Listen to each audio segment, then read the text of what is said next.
These guys got very lucky when one of them narrowly avoided getting swiped at by a very angry bear. Oh! Look at it. Look at his claws. Oh! That is terrifying. Oh my god, you can see like how powerful a creature is as it's running. It's like all muscle. That's just all muscle. It probably weighs like 600 pounds, that thing. And then its claws are massive. One swipe, that's you done. Game over. Like, your face is not the same as it was when you went out on that snowmobile. That face is probably off your face, you know? Face off. Like the movie Face Off. The long-awaited PlayStation 5 awaits you at home, PS5. but instead you get stuck in an elevator all weekend. What? The man you're looking at is Nicholas White, and he was trapped in an elevator for 41 hours.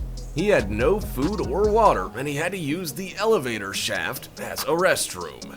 He didn't even have a mobile phone, so I can't imagine how he survived at all. Write in the comments what you would do if you were him.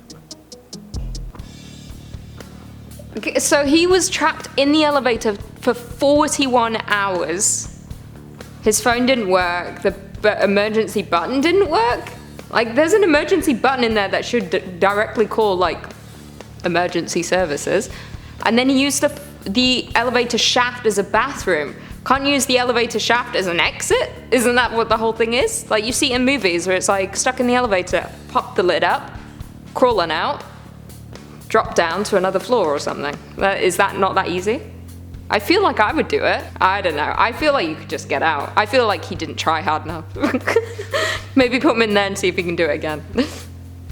A 28-year-old German man, Lars Mittink, was on vacation in Bulgaria when he disappeared. He was last seen on the security camera footage of an airport running away from the medical office and into thin air. He vanishes into thin air as he is seen as if running for his life as far away as he could get. His mother reported that just before disappearing, Mittink had been behaving erratically and showing terrible signs of paranoia. To this day, it's still a mystery why he left like that, leaving his belongings at the medical office. Okay, I know a lot about this story. Maybe more than I should know. I don't know why. I think I watched like a mini doc on it on YouTube, and then I watched my favorite mystery YouTuber, Bella Fiore, do a whole like 1 hour thing about it. Essentially, yeah, he was on vacation. One of the nights he got into like a fight with a group of guys. One of them punched him and it like really f***ed him up. I think he like had some kind of damage and they think it could have caused like ruptured his ear. And then he was supposed to stay. His friends all left and then he stayed by himself in this country. And then I think he chose to fly home. But many people think he just had like problems after being in a fight, and that was what resulted in him being so erratic and then running away, and now he's never been found. No one knows what's happened to him. He could be alive, just living out there somewhere, or he could be dead. That's scary. Don't get into fights. Hey guys, welcome back to Top 10 Central Dark, your place for all things horror. I'm your host, Lucy McPhee, and these are the top 10 scary moments caught on CCTV. There's too many C's in that. A group of fearless girls stood very still while encountering a wild bear so that it would not attack Oh them. my god. Oh!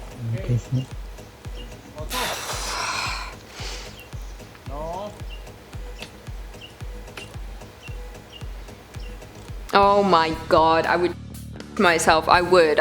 She's probably herself as well. She's probably peeing as we speak.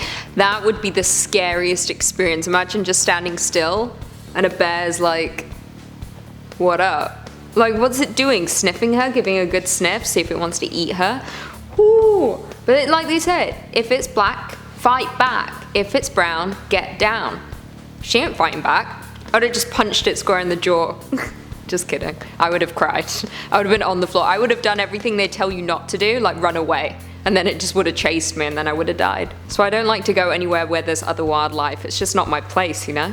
I know her. On February 19, 2013, the body of Elisa Lam, a 21-year-old college student, was found floating in a rooftop water tank at the Cecil Hotel in Los Angeles, California. Medical examiners had started to believe that she had inadvertently drowned in the tank until the security footage outside showed otherwise. It had captured everything that went down that evening. The footage shows Lam conversing with someone who isn't there, and she appears to be frightened and disoriented. The footage elicited more questions than answers, since the questions inflict many theories. Can I just say, 2013 was just like a bad year. Elisa Lam, Corey Monteith. That's what I remember 2013. I don't even remember my own life in 2013. I just remember Corey Monteith dying. And then Elisa Lam. Not that I should smile about it. Poor Elisa Lam. This video is baffling. I mean, I watched the whole documentary on Netflix about the Cecil Hotel and her death. And it kind of starts to make more sense. But they do blame a lot of it on mental health issues such as bipolar disorder, which I don't think makes a lot of sense to me. I don't understand why she's acting so erratic. I thought drugs were involved, but apparently no. I think something else went on. A lot of people think paranormal, but I don't know. It makes no sense. It kind of just makes me angry, this whole case. It doesn't make sense. I wish I knew. This woman was just hanging out by her pool in California, but suddenly a 7-point earthquake started. Her actions saved the phone. Fortunately, her husband heard the screams and came to her rescue from home. Get the phone. He took the phone and as soon as it was safe, saved his wife from the terrible tsunami Respect. waves. Listen how proud he is of himself. Tsunami waves were coming out of the pool, were hit. Respect. At the end of the day, gotta save the phone. She was like, save the phone. He was like, don't worry, I got the phone. The phone is safe, now I'll save you. The wife's an afterthought. The phone is what we're worried about here. But all phones are pretty much like water resistant these days. Maybe this is an old clip. I mean, they've got a pool. Why are you caring about the phone? You know? Like, pool often comes with money. In my mind, that's how life works. I wish I had a pool. But I live in an apartment, so it's physically quite impossible. Rise of a New Year's Eve when a nude man crept into their breezeway wearing a rubber mask of the 40th U.S. President, Ronald Reagan. Yancey's husband was taking the trash out when he caught a glimpse of a shadow in their breezeway. He yelled at him and tried to catch him, making the trespasser creep away. He called 911 and informed them of a nude trespasser. The police tried to look for him, but were not able to find him anywhere around the neighborhood. Some theories were saying that the guy didn't mean any harm, and that it could have been a lost bet, a dare, or just a teenage New Year's Eve party gone out of control. This is so peculiar. I've got so many questions. I assume it's like some kind of dare, and someone's done it. It's probably like, you know, a university kid, his frat initiation, go nude to someone's home. This seems right. My question is, where the hell do you get a Ronald Reagan mask? And out of all the former presidents, why do you think, the one I want on my face is Reagan? I'd want Abe Lincoln on me, you know? In June 2019, Vivian Gomez posted a video on Facebook that went viral, not because it was a video of her looking good, but because nobody knew what was caught wandering around her neighborhood. The clip showed an alien-looking creature that strongly resembles Dobby the house elf, a character from the Harry Potter films. The figure has wobbly legs and floppy ears, joyously doing a chicken dance around the neighborhood. What I love about it is because we all know it's fake now, because it came out that it was like her son had pulled like his pajama pants over his head. But what's still so great about it is the way he moves. Like, I don't think I could even move that way if I tried. Like, it's still strange the way he moves his limbs. Like, it doesn't make sense to me. He's just like, he should be a dancer, to be honest. Like, just the way he goes, like, I can't do that. It's what the camera captures next that is truly strange.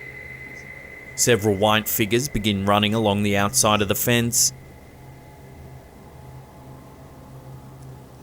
Then suddenly, a few of the figures leap over the fence and land motionless on the ground.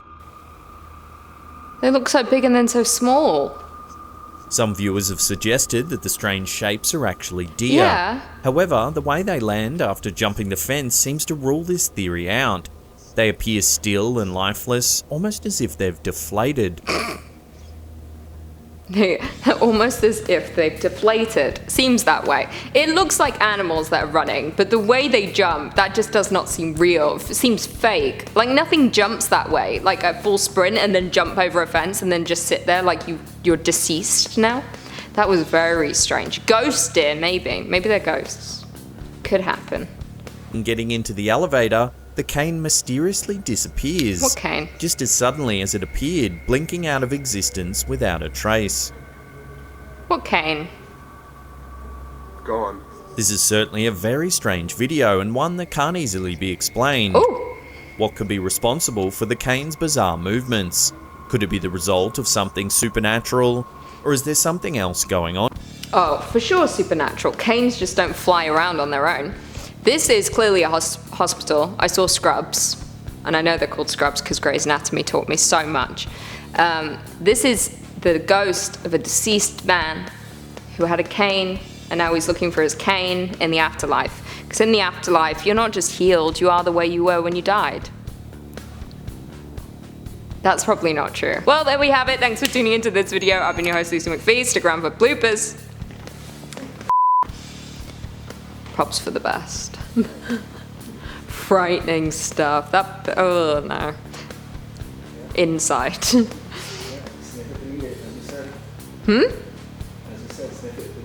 Sniff it then eat it? They're in a snowmobile though, they're chilling. Although that grizzly will probably outrun the snowmobile. Whew. This is top 10 bears. We should do that.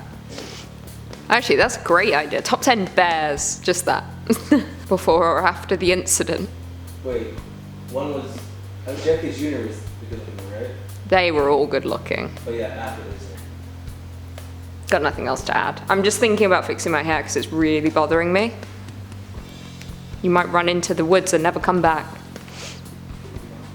Could be fun. Could be fun. Fights are fun. Chris, we don't encourage that. Do you fight? Do you fight people often?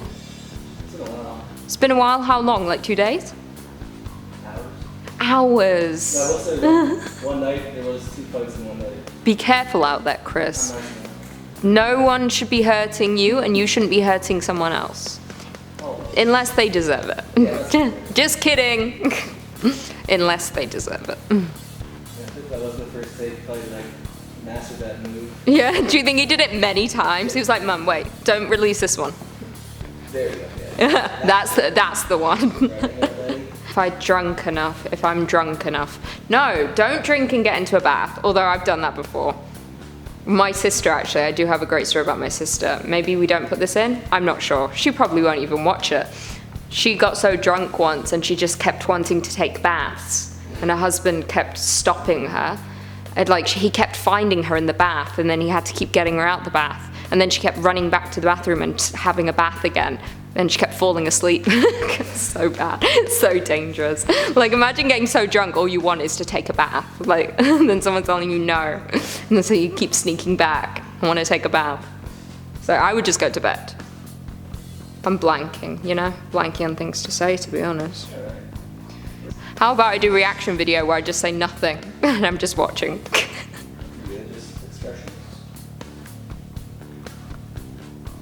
Yeah, it's that's just the way it is. You're nearly headless Nick in Harry Potter and you just have to carry around your head. Because that's what Harry Potter is all about. I mean, that's not the premise, but all the ghosts are the way they were when they died. So nearly headless Nick, they tried to cut off his head, so he's nearly headless in the afterlife.